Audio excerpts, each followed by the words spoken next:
Allah itu cukup mandang kita sesaat, tapi sesaatnya Allah bukan sesaatnya kita. Imam Sidi Ahmad Tijani menuliskan dalam kitabnya Al-Faid Ar-Rabbani, "Wa man yanzurullahu ilaih lam yu'adzibhu." Allah kalau pandang seorang hamba sekali saja, sesaat saja, lam yu'adzibhu, dia tidak akan disiksa.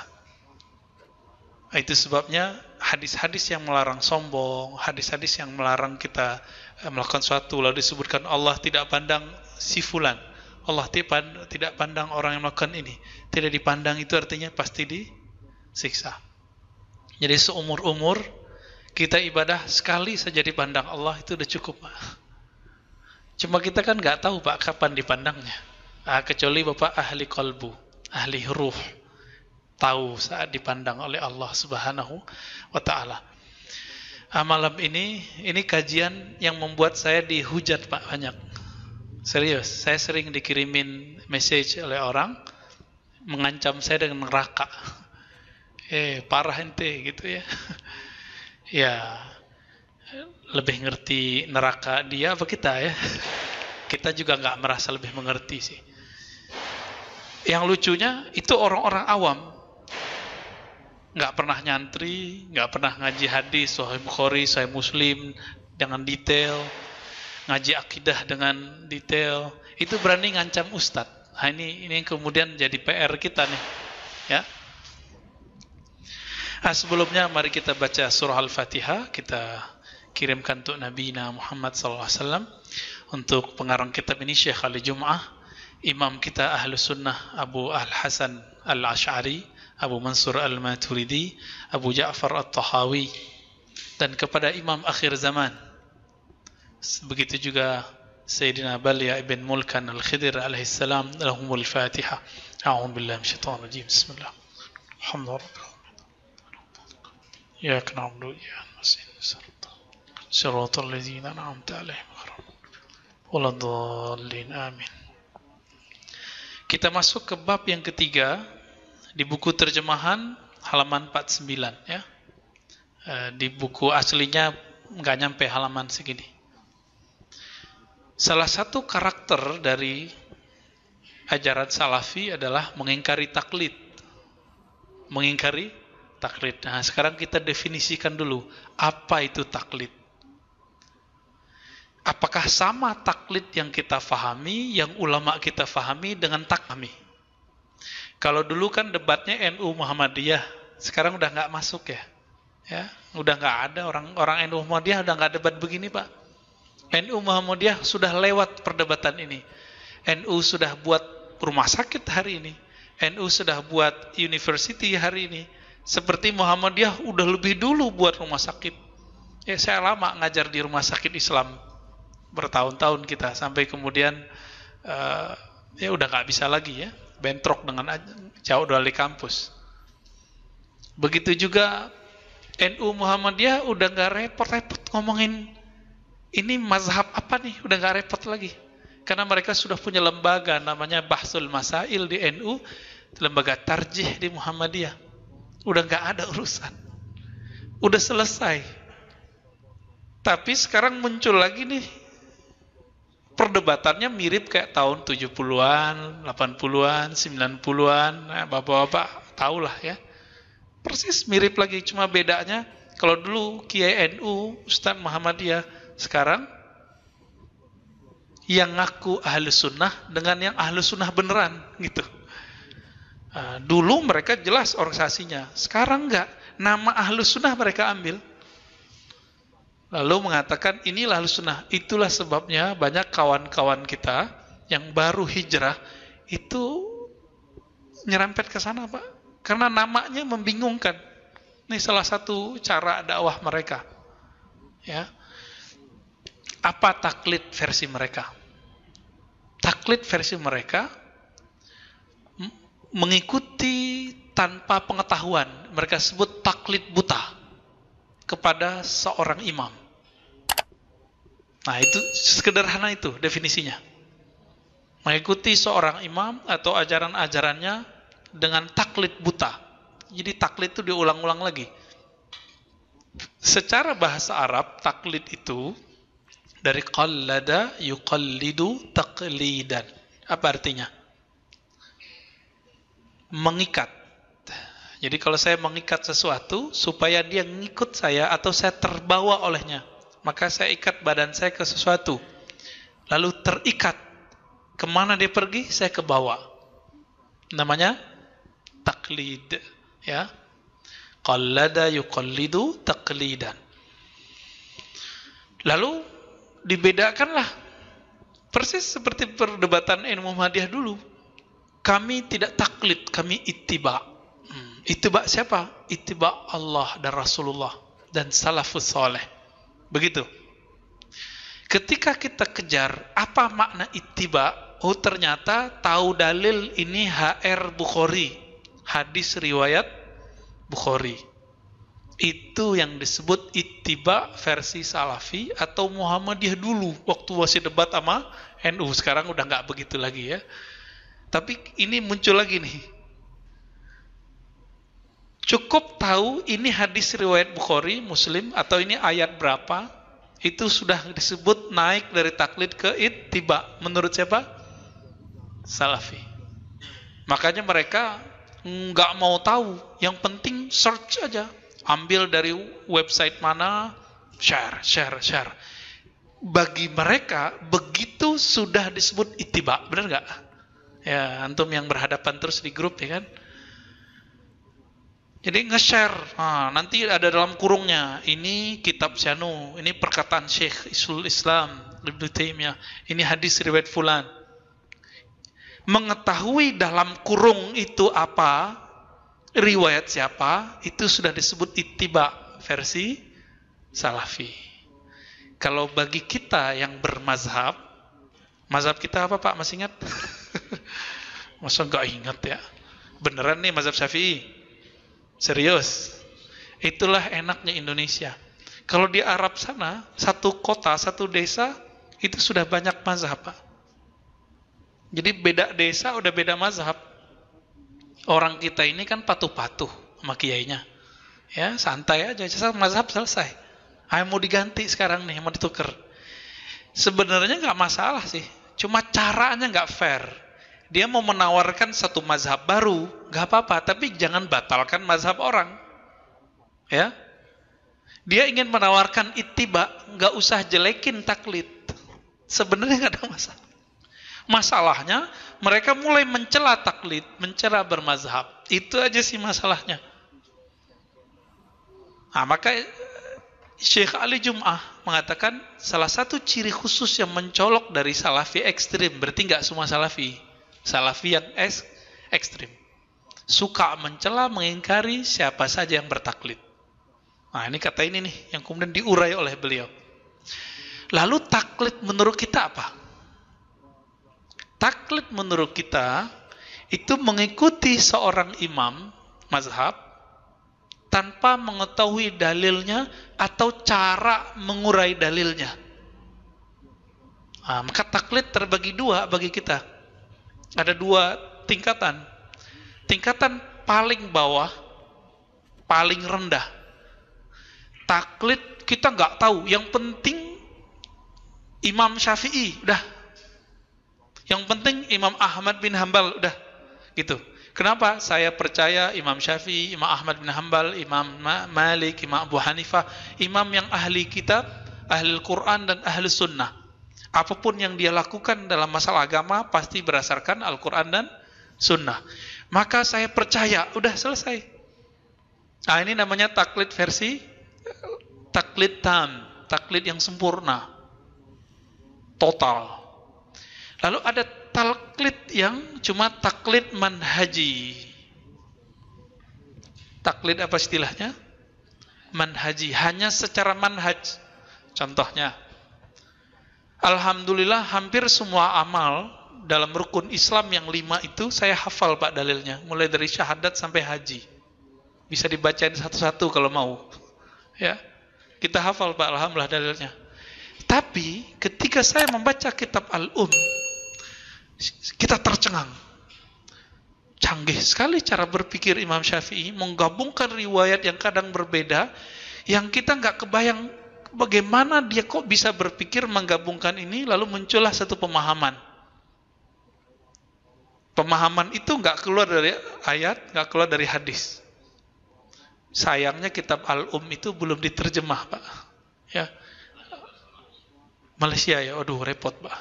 Bahasa Malaysia ya, mungkin yang pintar bahasa Melayu silakan. Ya, teman-teman kita orang Malaysia beruntung tuh sudah ada terjemahannya. Itu bukan yang ringkasan loh, Pak ya.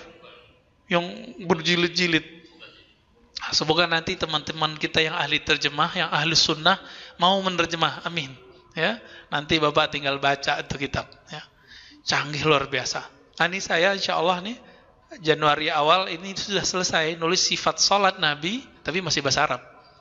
Riwayat Imam Syafi'i. Nah, nanti kita bedah di sini kalau mau. Sama Pak kayak kita sholat di sini persis sama, nggak jauh beda. Nanti biar naik aja dari taklid sempurna menjadi taklid haji. Kok masih disebut taklid? Karena sistemnya kita pinjam dari Imam Syafi'i walaupun kita sudah tahu dalilnya. Disebut taklid manhaji. Bagi Salafi itu sudah disebut ittiba. Maka kalau boleh disebut ittiba'nya Salafi, itu masih taklid versi kita. Faham maksudnya? Ya. Jadi nggak usah tersinggung lagi nanti Pak kalau dibilang ente kok taklid? Iya, taklidnya aneh itu ittiba'nya ente gitu. Ya. Gitu aja Pak masalahnya. Di Salafi itu ideal memang. Ini ideal Pak, bagus. Bahwa bapak-bapak ini, ibu-ibu ini, mas-mas ini, adik-adik itu harus tahu semua dalil yang diamalkan. Bagus gitu? Bagus. Tapi sanggup nggak? Dalil takbir tahu nggak? Duluan takbir apa angkat tangan? Ayo berapa dalil? Hadis Anas bin Malik, Abu Hurairah, Ibnu Umar, Abu Sa'id Al-Khudri. Ayo yang mana mau ya? Tuh, itu jadi pusing Pak. Maka diringkaslah oleh Imam Ibnu Hajar. Ketika mazhab itu berkembang dengan kalam ulama, beliau kerucutkan kembali ke kalam Nabi. Muncullah kitab Bulughul Maram. Nah, saya suka tuh dengan kitab Bulughul Maram itu. Suka sekali. Cuma Bulughul Maram itu bukan untuk pemula, Pak. Tapi untuk taklid manhaji. Jadi dia sudah mengerti nih kalam-kalam ulama, udah ngerti kitab Matan Takrib, udah ngerti kitab Minhaj, udah mengerti kitab Iqna, udah mengerti kitab-kitab ini, baru dia masuk ke Bulughul Maram. Cuma kena jamaah udah kebelet nanya dalil, ya udahlah kita bilang aja ke teman kita, Tat, antum ngajarin deh kitab Bulughul Maram, semua dalil ada di situ. Ya. Dan di situ terlihat bahwa itu kan dalam mazhab Syafi'i saja itu sudah ada perbedaan, Pak. Kalau saya boleh ringkas, Bulughul Maram ini kalau boleh disebut ringkasan dari Ma'rifatus Sunan wal Athar karya Imam Al-Baihaqi. Kalau boleh diringkas, Pak. Ma'rifatus Sunan wal Athar pengembangan dari kitab Al-Um. Ini versi ahli hadis. Nanti versi ahli fikih beda lagi. Nah, saya fikih Syafi'i saya lebih dominan ke gaya ahli hadis. Itu sebabnya sama teman saya Habib G saja udah beda, Pak, beberapa kaul Syafi'iyah kita. Nggak ada masalah. Saya mendahulukan dalil, dia mendahulukan kaul, baru masuk ke dalil. Saya baru masuk ke kaul. Jadi kita dalil dulu, baru kemudian kalam. NU sama kayak, karena Habib G kan NU. Ya, NU itu cari dulu kalam ulama, baru dalil gitu. Saya mau tanya ke Bapak, mungkinkah satu dalil bisa pemahamannya lebih dari satu faham? Bisa. Kenapa itu? Manhaj. Karena maka manhaj memahami teks itu beda. Manhaj nahu, nanti nahu yang dikemukakan. Ada yang manhajnya versi ahli tarikh, dia lihat nanti muncullah nasikh mansuh. Ada yang manhajnya jamak, dia gabung aja nih. Dia cover semua hadis itu, diambil mana semuanya, digabung. Makanya kita kalau habis sujud duduk antara dua sujud, bacaannya panjang nggak? Padahal di hadis Imam Bukhari dan Muslim itu ya paling cuma Rabbighfirli, Rabbighfirli, Rabbighfirli. Paling ada tambahan Rabbighfirli, warhamni, warfa'ni, wajburni, gitu dong Pak. Jadi jangan heran sholatnya Bapak ini dianggap bid'ah oleh teman salafi. Kenapa? Bacaannya panjang amat, Rabbighfirli, warhamni, wajburni, warzuqni, wahdini, wa'afini, wa'fa'ni. Ternambah lagi, wazawijni. Nikahin lagi aku ya Allah. Itu kacau lagi tuh. Itu 7. Bahkan di satu riwayat digabungkan oleh Imam Nawawi jadi 8 doa tuh. Ya, yang saya ingat kita ya dalam kitab Al-Majmu' beliau. Itu kan gabungan hadis. Kata mereka ini tidak benar. Loh, ahli fikih itu punya otoritas sendiri yang tidak dipunyai oleh ahli hadis. Ahli hadis ini punya riwayat 5 kepisah Pak. Ahli fikih itu boleh menggabungnya sesuai dengan otoritas yang dia punya. Gitu. Itu sebabnya kitab fikih solat ahli fikih dengan kitab fikih solat ahli hadis berbeda. Cuma yang enak dibaca versi siapa? Yang sudah rapi yang mana? Ahli fikih ahli hadis? Yang rapi, rapi. Ahli fikih Pak. Masuk ke hadis bingung. Satu hadis tangan duluan baru takbir. Satu hadis takbir duluan baru tangan, kan repot nanti. Maka Bapak yang melakukan Allah, karena kita bingung, kita tidak tahu ini mana yang lebih kuat, kita ikuti seorang imam. Disebutlah ini taklid. Sederhana toh taklid?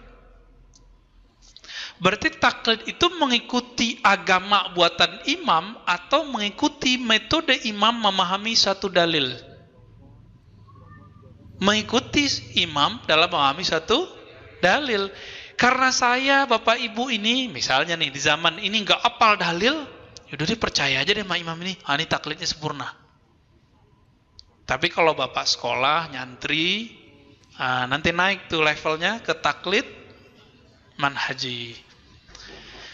Saya dulu anti mazhab Pak. Ini bocoran ya. Lama dari semenjak SMP Sanawiyah, anti mazhab. Apa itu mazhab? Bid'ah. Lama kita ngomong gitu. Habis baca buku, dulu salah satu kakek kita di sana, ya satu suku dengan saya. Beliau orang Muhammadiyah, baik banget ya. Saya sering ke perpusnya. Allah yarham, sudah meninggal beliau. Kalau saya pulang tuh pasti minta ngobrol, ketemu, karena dia senang. Oh ternyata salah satu cucu dalam sukunya, dalam keluarga besarnya ada yang bisa baca kitab. Dulu saya cuma baca buku terjemah. Judulnya apa? Tidak ada mazhab dalam Islam. Wah itu betul. Buku itu emang alhamdulillah Allah kasih kepada saya dulu kemampuan membaca cepat. Cukup dengan 2 kali datang ke dalam ruangannya, buku setebal ini saya selesai Pak. Lahap, lagi berdiri selesai. Jadi nggak perlu duduk. Cuma beberapa jam masuk.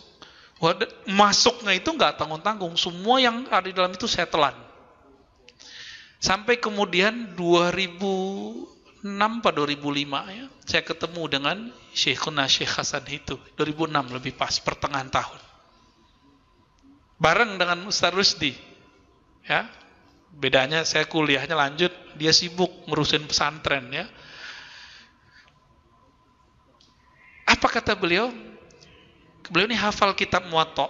Bayangkan, kitab Muwatta hafal. Saya udah pernah cerita sebelumnya ya. Imam Syafi'i hafal Muwatta.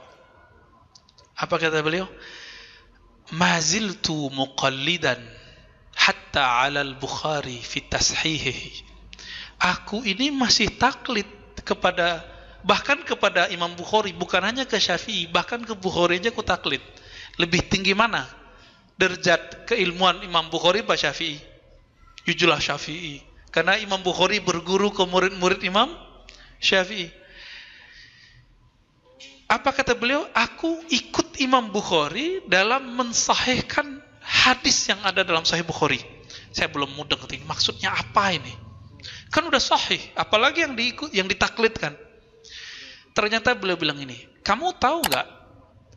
Hadis yang di Sahih Bukhari itu diriwayatkan dengan silsilah sanad dari fulan, dari fulan, dari fulan, dari fulan, dari Nabi. Dari mana kamu tahu hadis itu sahih? Kita jawab, Karena Imam Bukhari bilang itu sahih. Judul kitabnya kan sahih, Syekh. Ya kan? Judulnya apa? Hadis ya apa? Al-Jami' As-Sahih Imam Bukhari.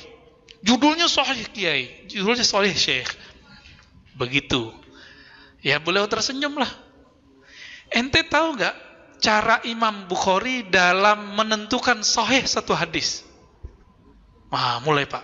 Mulai rontok. Yang dulu saya baca itu mulai rontok. Iya juga ya. Kalau Imam Bukhari ketemu seorang imam, Imam Al-Humaidi, itu dia harus pastikan Imam Humaidi ini ketemu nggak dengan gurunya, Yahya ibn Sufyan ibn Uyainah. Kenapa? Karena Sufyan ibn Uyainah ini gurunya Imam Humaidi. Jadi Imam Humaidi berguru ke Syafi'i, Syafi'i berguru ke Ibnu Uyainah. Dalam beberapa event bertemulah Imam Syafi'i itu dengan Ibnu Uyainah ngajak Al-Humaidi, masih muda, masih remaja. Jadi dia ajak jadi asistennya, jadi muridnya. Maka dalam fikih dia berguru ke Imam Syafi'i, dalam hadis dia berguru ke gurunya Imam Syafi'i. Harus dipastikan juga nih Ibnu Uyainah ini ketemu nggak dengan orang setelahnya, orang sebelumnya, Yahya Al-Ansari. Ya Al-Ansari terus, kalau sebutin riwayatnya nanti Bapak pusing pingsan memantar. Lengkap, tahun wafatnya kapan, kualitas hafalannya bagaimana, pernahkah dia melanggar adab-adab seorang ahli hadis. Harus ditentukan semuanya. Baru Imam Bukhari mengatakan, oh orang ini sezaman. Sezaman ketemu. Tidak hanya ketemu, tapi juga bersohbah, bergaul. Baru disebut sahih. Maka sahihnya Imam Bukhari disebut dengan mazhab tasahih Bukhari. Mazhab pensahihan Imam Bukhari. Beda nggak dengan Imam Muslim? Beda Pak. Imam Muslim yang penting orangnya sezaman, nggak mesti orangnya bergaul lama. Bapak nih ketemu sezaman sama saya, tapi nggak pernah ngaji sama saya. Oleh Imam Bukhari hadisnya dhaif. Oleh Imam Muslim yang penting sezaman. Berarti mungkin ketemu, mungkin ngaji, sahih. Dua imamnya udah beda, guru sama murid. Tahu dari mana kita ini ketemu gak ketemu? Ya, karena Imam Bukhari bilang sahih, kita bilang sahih aja, benar gak? Ayo, jujur. Coba tanya kepada teman-teman kita. Saya juga bertanya, antum, wahai sahabatku salafi, bukankah mengatakan sahih Bukhari itu sahih karena Imam Bukhari yang bilang sahih, bukan karena antum yang meneliti itu sahih? Kami di Ma'had Darussunnah, Ma'had Al-Ali, Al-Dauli, itu khusus untuk hadis Pak, untuk mahasiswa. Lulusannya dapat ijazah hadis, lisans fil hadis, boleh ngajar kitab-kitab hadis. Kami 4 tahun dididik hanya untuk meneliti dan menentukan ini sahih tidak sahih, sahih tidak sahih. Setiap hari kita baca hadis, baca riwayat. Nanti setiap sepekan kita masuk satu kelas khusus untuk menentukan hadis, mengkritik riwayat, mengkritik rawi, mengkritik orang yang bilang sahih ternyata belum tentu sahih. Orang yang bilang dhaif belum tentu dhaif. Itu kita kritik semua. Alhamdulillah Allah berkahi. Ya.